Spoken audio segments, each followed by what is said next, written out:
My name is Amanda Hart, 30 years old, a graphic designer barely getting by in Wichita, Kansas. The backyard barbecue buzzed with laughter and chatter, kids running around, relatives swapping stories until my dad's voice cut through the noise like a blade. "You're not half the man your brother is." The words hit like a punch to the gut. Every sound stopped. Eyes turned toward me. I didn't flinch. Instead, I slid a folder across the picnic table, my lips curling into a cold, knowing smile. "Then I hope you're ready for the truth tonight," I said evenly. Mom's face went pale. "The truth? What truth?" she stammered. They'd said things like that before, over and over, always comparing me to Cody, always praising him while I faded into the background. At dinners, holidays, every family gathering, the same refrain echoed.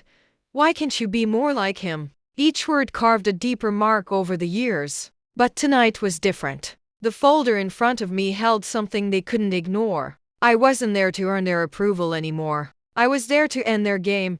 The air hung heavy, the kind of stillness that comes before a storm. They had no idea what was about to break. Have you ever felt like your own family saw you as less? Tell me about the moment you finally stood up for yourself. Even now, I can still feel the sting of being invisible among my own blood.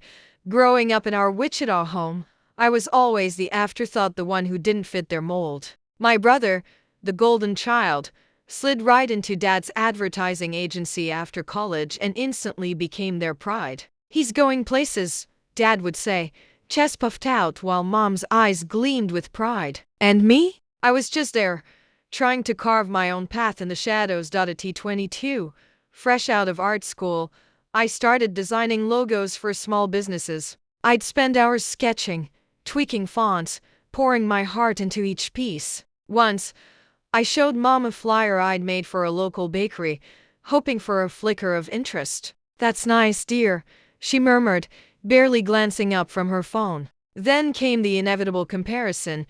"Your brother just landed a big client for Dad's firm." My stomach knotted. I forced a smile, but inside I was screaming. Why was it always about him? It wasn't one moment, it was years of the same thing. Family dinners turned into parades of Cody's accomplishments. "He's so driven," Dad would boast, handing him the mashed potatoes. "He's got my head for business." I'd sit there, poking at my food. My own wins, a scholarship, a design contest never mentioned. Once, I tried to share that I'd been featured in a local art magazine. Mom interrupted. "Oh, did I tell you about the campaign your brother pitched?" My jaw clenched. After that, I stopped trying. I threw myself into work, convinced that if I created something undeniable, they'd finally see me. I took extra gigs, stayed up late, built a portfolio I was proud of. But whenever I brought it up, Dad would just say, "Your brother's leading a team now," as if my grind didn't exist. One Christmas, I gave them a framed print I'd designed for the living room. Mom smiled politely, set it aside, and gushed over the new watch my brother gave her. "He's so thoughtful," she said. I felt myself shrinking. By my mid-20s, the constant comparison was eating me alive. At gatherings, Cody basked in their praise while I nodded along, every word chipping away at me. I didn't envy his success, I just wanted mine to matter. But no matter how hard I worked, it was like I didn't exist. At my cousin Sean's wedding, I stood off to the side with a drink, listening as Dad bragged about Cody's latest deal. He never once mentioned me. Doubt crept in. Maybe I wasn't good enough. Maybe the long nights, the contests, the clients, none of it meant anything. But deep down, I knew better. I had given everything, my time, my love, my effort, and gotten nothing back. The truth was brutal. They didn't see me because they chose not to. They had picked their favorite, and it wasn't me.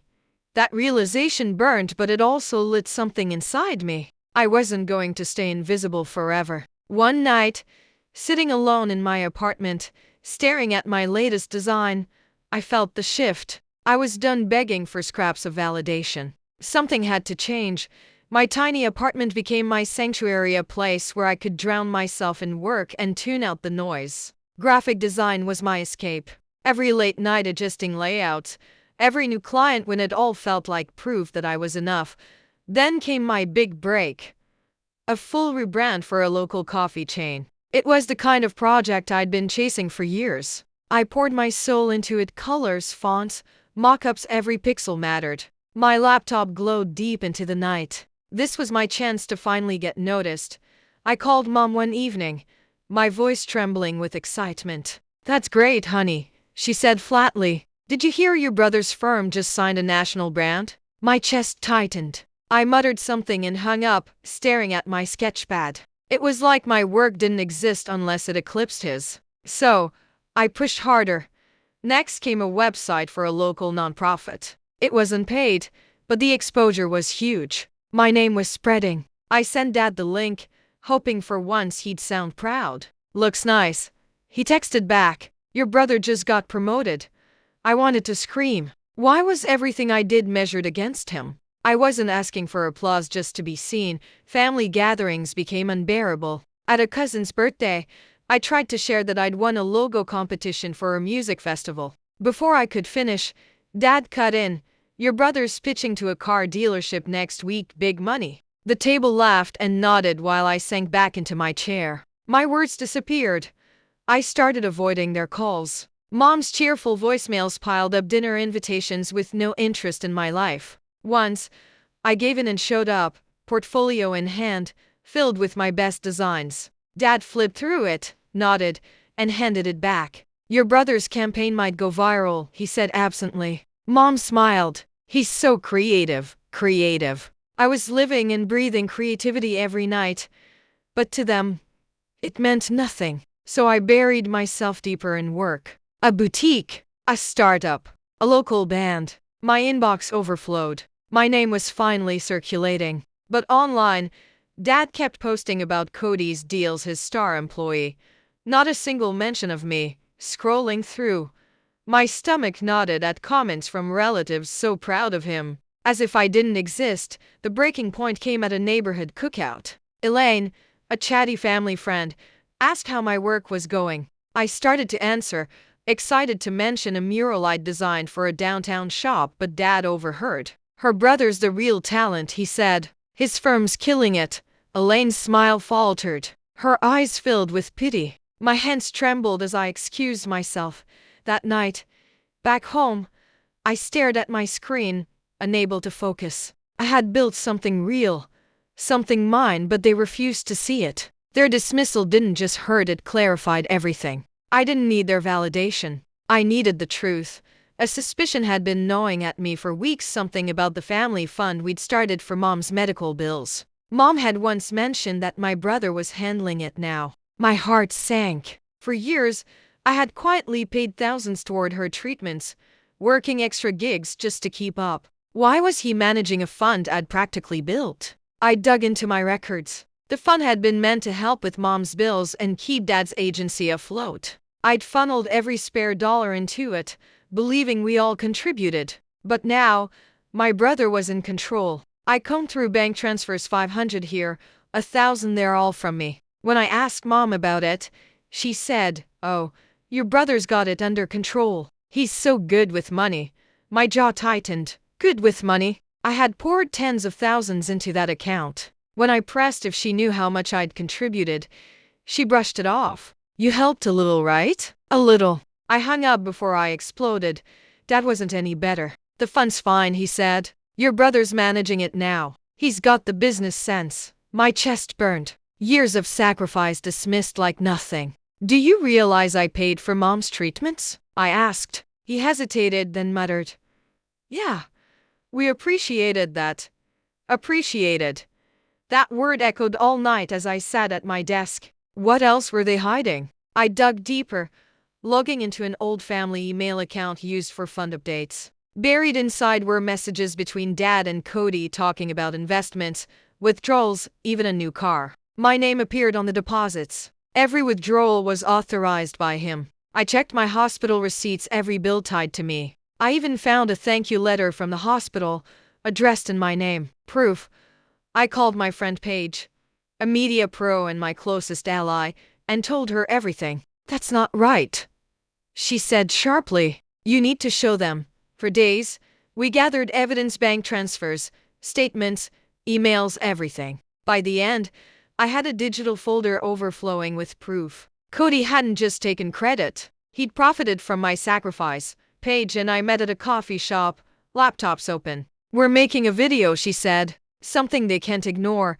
We built it piece by piece, receipts flashing across the screen, my voice narrating the truth. "This is what I paid. This is what you ignored."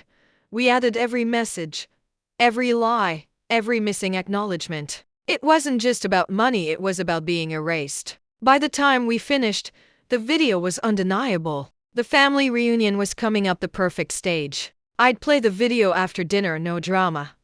Just truth. Paige grinned. "They won't see it coming."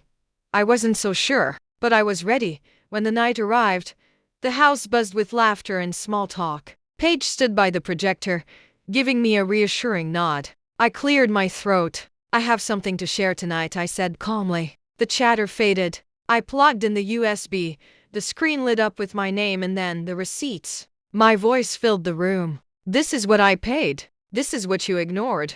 Transfers flashed one after another. Mom froze. Dad's jaw clenched. The emails came next, Dad praising Cody for managing the fund, approving withdrawals for a car, an office lease, a consulting fee. Then, the property tax notice paid with my contributions. Gasps filled the room. The video ended with the hospital's thank you letter.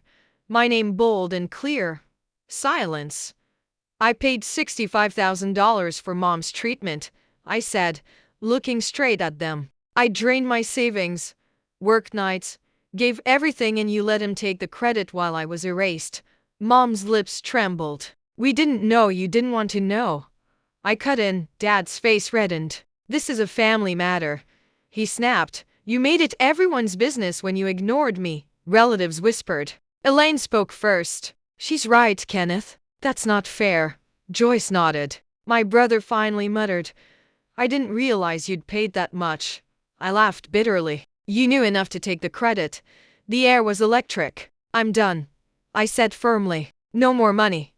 No more favors. I'm finished giving to a family that refuses to see me." Mom reached out, but I stepped back. Paige's hand on my arm steadied me. "I've carried this family while you celebrated him," I said. "This is my truth. I'm not asking for approval, I'm taking my life back." Elaine stood, clapping softly. "You're stronger than they ever gave you credit for." Joyce wiped away tears. My brother couldn't even look at me. For the first time, I felt seen, not by them, but by myself. I walked outside, the cool air brushing my face. Knowing everything had changed, after the reunion, chaos followed. Mom called first, tearful, begging to talk things out. "We'll make it right," she said. "I'm done, Mom." I told her gently. "I gave everything, and you never gave back." Dad called next. "We need you. The fund's a mess without your help." I almost laughed. "You made your choice. Fix it yourselves." He tried to argue, but I hung up. Paige texted afterward, "You did right." Then came the online posts, Cody implying I'd betrayed the family, Dad sharing articles about loyalty. Mom posted vague messages about misunderstandings, painting me as ungrateful. Relatives stayed quiet. Elaine messaged privately, "They're wrong, Amanda. Stay strong." Without my contributions, the fund collapsed. Cody's mismanagement surfaced. Dad's agency lost clients. Bills went unpaid. The truth came out anyway. Meanwhile, my life flourished. New clients, bigger contracts, recognition. My designs appeared in magazines. I moved into a better apartment overlooking the Wichita skyline. Paige and I celebrated over coffee. "You're unstoppable now," she said, smiling. For once, I believed her. Family calls stopped. Joyce emailed an apology. I accepted but kept my distance. Elaine invited me to a local art event where I unveiled a mural and received a standing ovation. Their support meant something, but it didn't define me anymore. I'd built my own world, my own peace. Looking back, I finally understood the cost of my sacrifice. I gave my family money, time, and love only to be erased for someone who never earned it. Their regret didn't change the truth. I turned to the camera, my voice calm and sure. "Don't sacrifice yourself for those who don't value you. Your worth isn't in what you give, it's in what you build for yourself. Choose you."